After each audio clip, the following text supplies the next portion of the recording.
The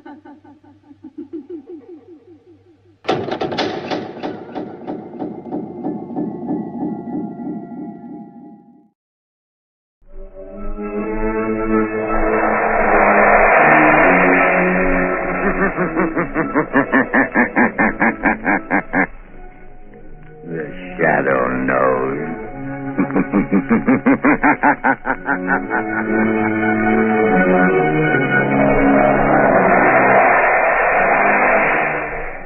Blue Coal presents one of radio's most famous features, The Shadow. The story of the mystery man who strikes terror into the very hearts of shopsters, lawbreakers, and criminals. Today we present The Shadow in one of his most remarkable adventures. A modern mystery of science and crime, The Phantom Voice.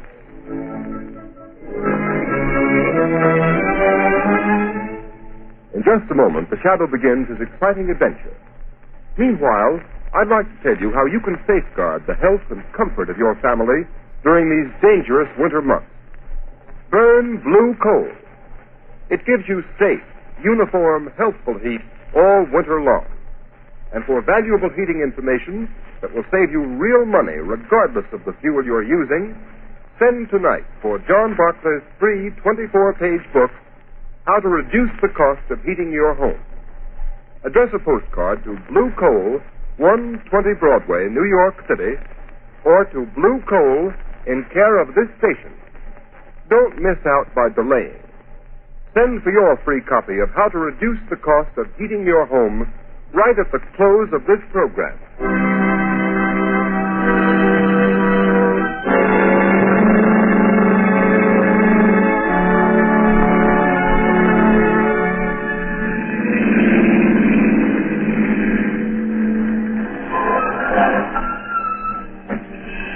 Here we are. Here, Margot, let me help you on. All right. Thank you, Lamont. This way, Margot. Lamont Cranston, where on earth are you taking me? We're on our way to the criminal court, Margot. The criminal court? Oh, a murder trial. This isn't a murder trial. Unless I'm badly mistaken, we're going to witness an assassination. What? An assassination. The assassination of the character and reputation of one of the most outstanding public men in America today. Oh, you mean Senator Durham? Yes. Say, I've been reading about his trial in the papers. They've certainly unearthed plenty of evidence that he accepted that bribe. Unless I've made a mistake in character analysis, that evidence is forged. Durham is more than a political figure, Margot. He's a statesman. He has an independent income. He's devoted his life to unselfish public service. Oh, he's a very wealthy man. Yes, Margot. Senator Durham has given away 10 times the amount of money he's accused of taking as a bribe. Well, if that's true, Lamont, the whole thing doesn't make sense. Why should a man like that take a 15-year prison term for taking a bribe he didn't need? That's the point that worries me. Incidentally, didn't I see that the prosecution expects to spring a surprise bit of evidence today? Exactly. That's why we're here. Come along, Margot. Court's already in session.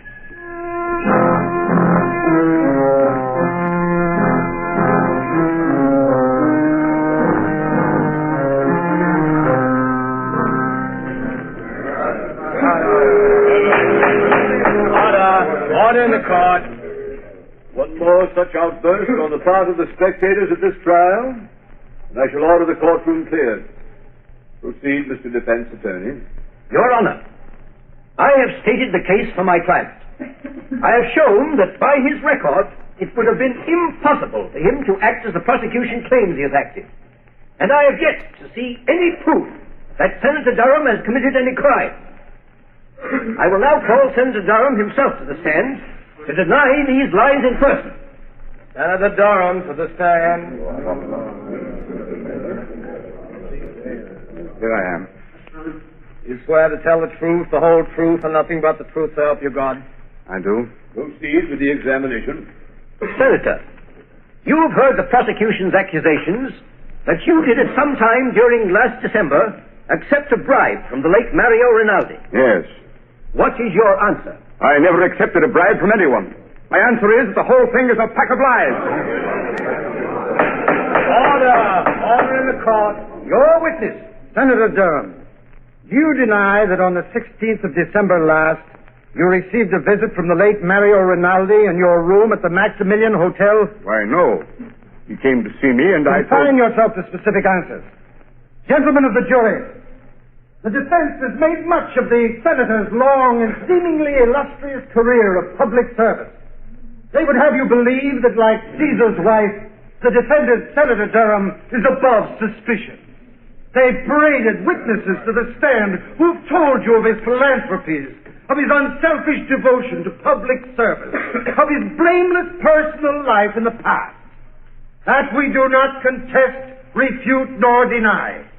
But unfortunately for Senator Durham, he is not being tried for his past.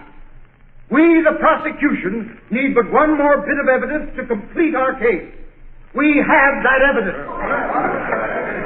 Order in the court. I beg leave to show the jury a soundtrack motion picture of a meeting between the defendant and the late Mario Rinaldi, whose bribe of $50,000 paid to the defendant is the basis upon which this case was brought to trial. Order in the court. Has this motion picture a direct bearing on this case, Mr. Prosecutor? It has, Your Honor. Has the counsel for the defense any objection to the introduction of this type of evidence without due notice?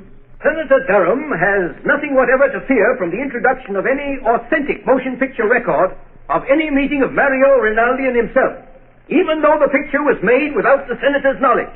Very well. The projection equipment is in the courtroom. Will you order the shades drawn and the lights extinguished? Court attendants will please draw the shades. Again, I caution the spectators against any outbursts of any kind. Furthermore, no one will be allowed to leave the court until the introduction of this evidence is complete. You may proceed, Mr. Prosecutor. With the court's permission, we will place the screen in full view of the jury. Your Honor, Counsel for the defense has a question. for the sake of the record, will the prosecution state at whose request this motion picture was made? It was made at the request of Anthony Vogel, an attorney of this city. For what reason? As a citizen interested in public welfare. Ready to roll film, Mr. Prosecutor. Very well.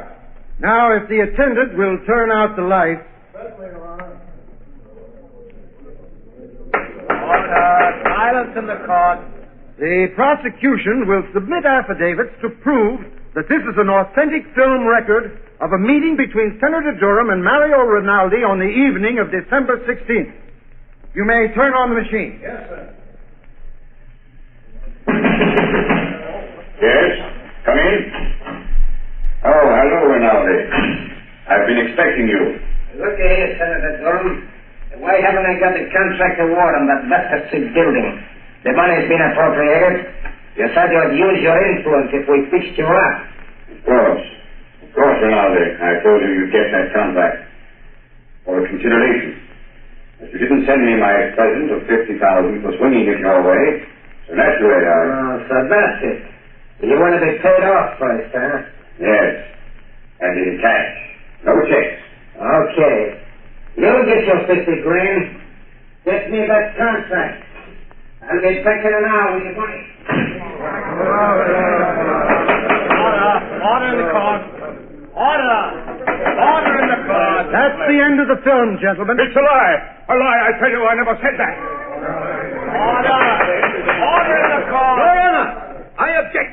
My client never had such a conversation with Mario Rinaldi. That picture is a fake. One moment. Attendants will please turn on the lights. Your Honor, allow me to remind the counsel for the defense that pictures do not lie. Your Honor, we do not deny that the meeting between Senator Durham and Mario Rinaldi did take place in the manner shown in this film, but we deny that any such conversation took place. Have you any proof of that? There are only two people who could know what went on in that room. Senator Durham and Rinaldi. And Rinaldi is dead. Do you deny the voice was the voice of the defendant? My client admits that it sounds like his voice, but it cannot be, since he never asked or received a bribe from the late Mario Rinaldi for any reason or purpose whatever. Your Honor, I ask a recess of this trial in order that the defense may have an opportunity to study this film and soundtrack. I object. I do not see how the due process of law will be impaired by a 24-hour delay. Objection overruled. Court's adjourned until 10 o'clock tomorrow morning.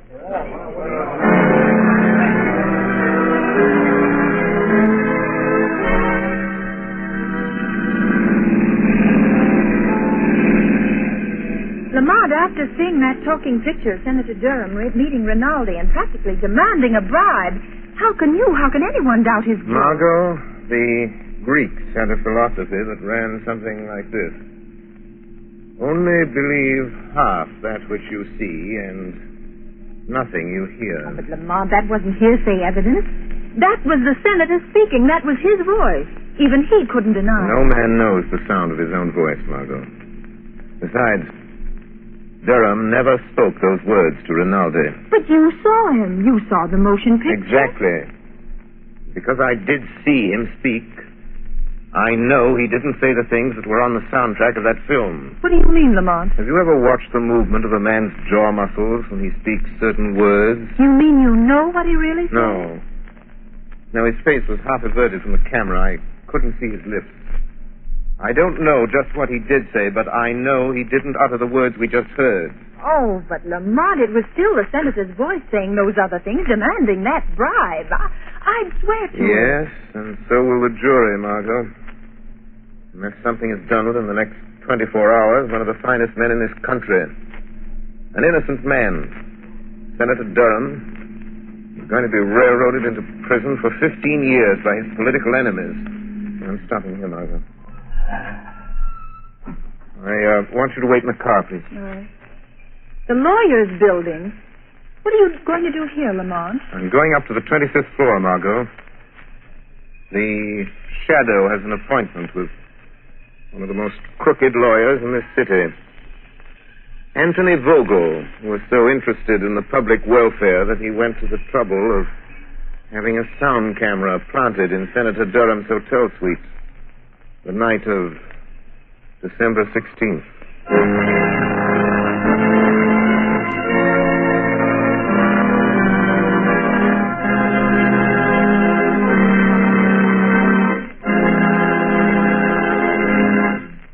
While we are waiting for the Shadow to return, I would like to ask all homeowners a question. Do you want to save money? Of course you do. And you begin real saving when you cut down on the cost of heating your home. Here's the easiest and surest way to do this. Decide now to cook and heat with blue coal. Here's why blue coal is more economical. It is prepared especially for use in the home. And blue coal is Pennsylvania anthracite, the fuel that furnaces cooking ranges and parlor stoves in this section of the country were especially designed to burn.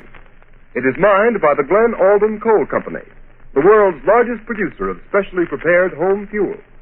And every carload of blue coal is laboratory tested for purity and size before shipment. And you can always be sure of getting this superior home fuel because it is tinted with an unmistakable blue color so that you can easily identify it at a glance. In Waverly, New York and vicinity, blue coal sales so far this winter are 27% ahead of sales for the same period a year ago. This increase in sales is because Waverly families have found out that blue coal does all I say it will do.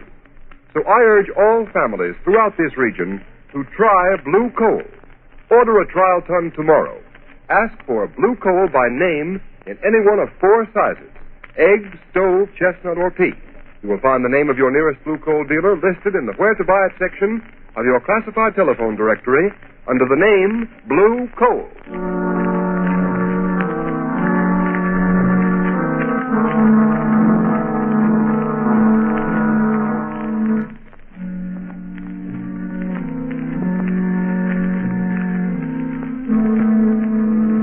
That's swell, Mr. Vogel. You certainly put it over. That sound picture sure turned the trick. Yes, but I'm still worried, Travers. Well, there ain't nothing to be worried about. Senator Durham's as good as on his way to the pen right now. Well, I won't feel happy until he is. When are you going to get me a wrestling bout, boss? A wrestling bout? Yeah, it's about time I was getting in the ring again.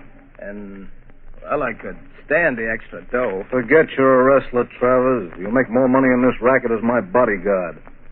Any calls while I was down at court? Yeah, Wilson phoned a couple of minutes ago. Why didn't you say so? You didn't ask me. What did he want? I wanted to talk to you. Hey, what do you suppose he wants? Dough? I've paid him all he's going to get. Say, maybe he's read in the afternoon papers what we're really using that soundtrack for. If he gets white-livered and talks... Well, maybe we should fix him so he can't talk, huh, boss? What do you mean? Well, he could fall out of that 15-story apartment of his, accidental-like. He'd only have to fall once. It might be a good plan. Okay, you want me to go over there now and take care of it, boss? No. No, there's no sense doing anything about him until we have to. But the first sign of anybody getting wise to what we're doing, then we'll arrange a neat little accident for friend Wilson. Well, now let's take a look at that Wesley murder case. One case at a time, Mr. Vogel. What was that? Suppose we review the evidence of the case against Senator Durham. What sort of devil's trick is this? Who are you? I am the Shadow, Vogel. But I can't see you. Nevertheless, Vogel, I am here, in the shadows. Gee, boss. Somebody's talking and nobody's here. Shut up, Travis. I'll handle this. Oh. So you're the Shadow, eh? You come here to play your hypnotic tricks on me. What do you know about Senator Durham's business? I know everything about it. I've been listening to your interesting conversation about this Mr. Wilson. He seems to play an important part in your case against Senator Durham. Listen, Shadow, I've heard plenty about you. I don't want to fight you. How much do you want to keep out of this? Always the fixer. How much, Shadow? There isn't enough money in the world to cover up what you're trying to do, Vogel. Who is this man? Wilson. What part did he play in this scheme of yours? Oh, so you don't know. You're just trying to find out, are you, Shadow? Travis, lock the door. Okay, boss. That's locked. Melodrama won't help you, Vogel. Boss, if I could only see this guy, I could... Come on, Travis. We don't need to see him. What do you mean? Come over here. Give me your hand. Well, okay, but it don't make much sense. You'll see. All right. Stand up with me against this wall. Now, stretch out your arms. Can you touch the side wall on that side? Yeah, I can touch it. Good. I can touch it on my side. Now, walk slowly to the other end of the room and don't let your fingers leave the wall. Oh, I get it. Then the Shadow can't get past it, huh? You're quick. Now, walk forward slowly. Slow, you fool! Okay. Well, I don't feel nothing. We're almost to the end of the room, boss. Maybe he got away. No, he couldn't go through the door. It's locked. The window is locked, too. Hey, boss, I felt something. Huh? I got him. I got hold of him, boss. I can't see him, but I got him. I got the Shadow around the throat. He's a man after all. Gee, Strong. Good. Kill him, Travers. Maybe he can. He's choking me. Give me your gat, boss. I'll shoot him. You don't need a gun. It'll make too much noise. He's weakening, boss. Kill him, Travers. Give him your famous stranglehold. If he doesn't let go, he'll kill me. Yes, Shadow. This is where you die. Finish him off, Travers.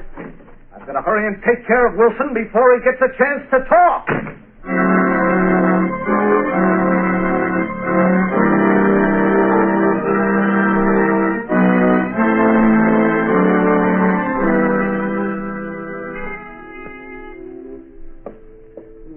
I wonder who that can be. Oh, good evening, Mr. Vogel. Hello, Wilson. I hear you were trying to get hold of me earlier this evening. Yes, that's right. I want to talk to you. Won't you come in? Are you alone? Oh, yes. Good. Mr. Vogel, when you asked me to do some work for you, I didn't ask to know what you were going to do with it. I needed the money for my wife, Alice, and kids, and You got paid, didn't you? Yes, but...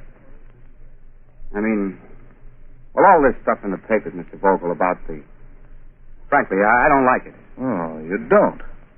Having a little attack of conscience, Wilson? Well, doing a job is one thing, but sending a man away to prison on a false charge is something else. So I intended to tell you that... Tell me what? Well, tell you that I refuse to let it go on any further. Oh, you refuse? Yes. After all, Mr. Vogel, if I tell what I know about... Well, what are you going to do about it? Just this. Don't move, Wilson. Put that gun down. Don't be a fool, Vogel. I'm not the fool, Wilson. Now, turn your back to me. That's right. What are you going to do? I'm going to assist at a little accident. Now, walk to that window. Wait! You can't do this to me! You can't! Walk! Okay. Now, open the window. All right, Wilson. Climb up on the windowsill. Just a moment, Mr. Vogel. The shadow. I thought Travers took care of you. You thought Travers took care of me, did you, Vogel? Well, I admit he's a good wrestler. But there was one little hole, Vogel, I learned in the Orient that he didn't know. He had me beaten for a moment. It was my one chance to get you to lead me to Wilson. You mean you followed me here? Yes. Yes, I followed you here. It wasn't very difficult to get away from Mr. Travers. It seems I arrived just in time for my proof. In time? No! There, Shadow, there's your proof lying dead on the floor. You're crazy, Vogel. You're a fool. You'll get the chair for this. I'm not as crazy as you think. So I'm a fool, am I, Shadow? Now, you're the fool for coming here. You're the fool the police will find locked in this room with Wilson's dead body. They'll find you. I'll see that they do. And here's the gun you killed him with. Why don't you try the window, Shadow? It's only 15 stories to the floor. Shadow. Wilson. Wilson, tell me. Quick. I'm done for. Quick. Quick, Wilson. Give me the proof. The proof, Wilson. The proof that you framed Senator Durham. Who? Senator Durham. Come on, Wilson. Come on. Tell me. How did you frame Senator Durham? Durham. Alice Darling. My baby. Wilson. Wilson! Are you all right? Unlock the door, Margot. Unlock the door. The key's on the outside. Oh, Lamont, I heard a shot and saw Vogel running after. I couldn't wait. What happened? I hadn't been so stupid. Waited so long, but I wanted to find out their secret before I spoke. Now it's too late. Wilson is unconscious, I'm afraid. Dying.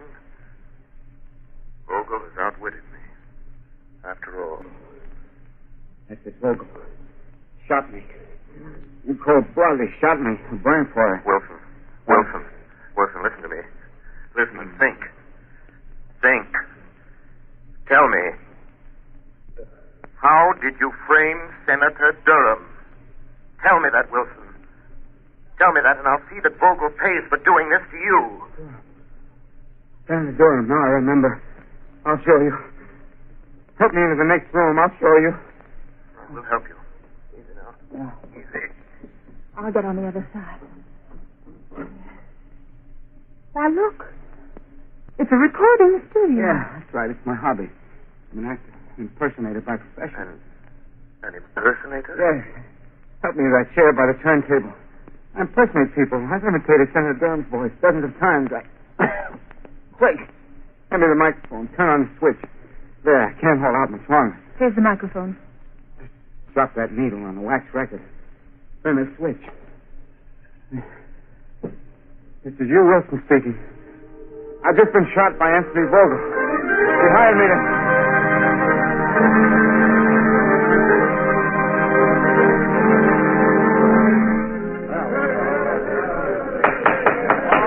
Order in the court.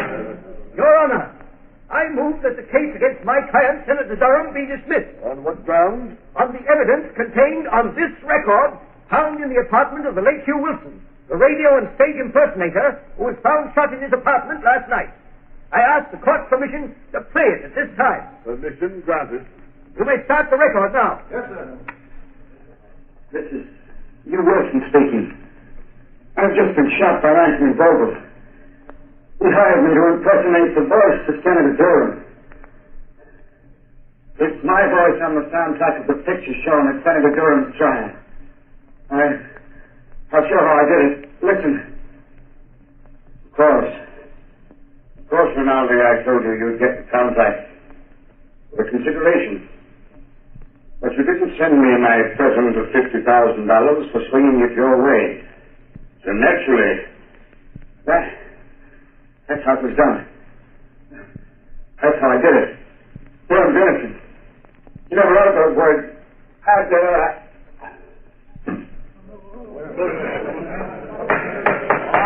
Order in the court. Why, this is amazing, incredible. Your Honor, there is one more voice on the record at the end. Listen. The voice you have heard is that of Hugh Wilson, murdered by Anthony Vogel. He is the man who sought to frame Senator Durham. But Vogel failed. Just as in the end all crime must fail, and all criminals pay the penalty of death. Order in the court. Whose voice was that? That, Your Honor, is the voice of the man to whom Senator Durham owes his vindication. The voice of the shadow.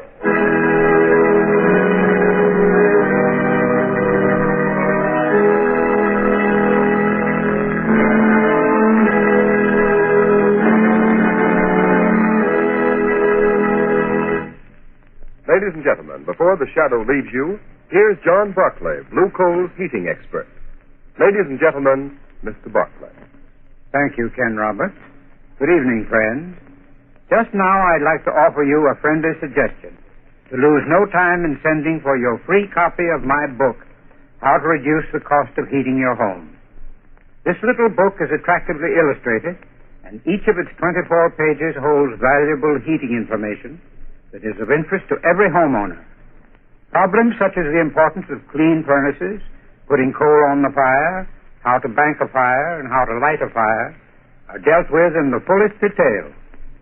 For example, on page 16, you will find steps to follow in getting the best results from your furnace in the morning, during the day, and at night. And friends, these are only a few of the 36 topics covered in my book. There is no charge for this book. It will be sent to your home absolutely free and postpaid.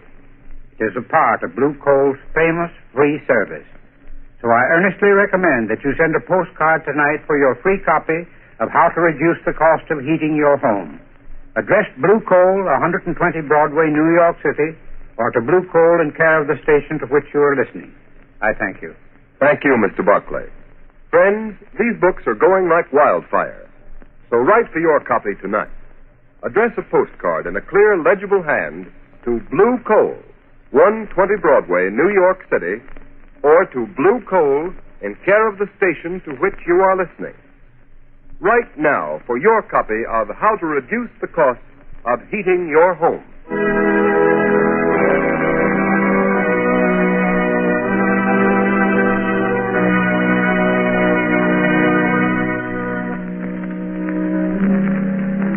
You have just heard a dramatized version of one of the many copyrighted stories which appear in the Shadow magazine.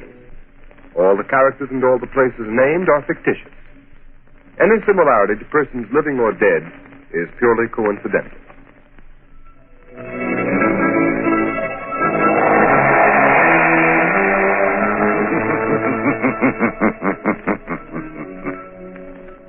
As you sow evil, so shall you reap evil.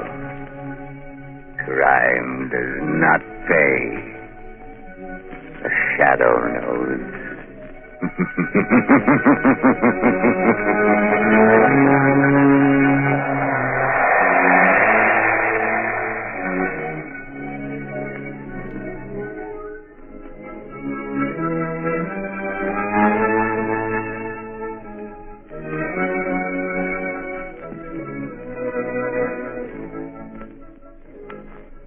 Next week, same time, same station, Blue Coal, America's finest anthracite, will again present another thrilling adventure of the Shadow. Be sure to listen, and be sure to burn Blue Coal, the solid fuel for solid comfort.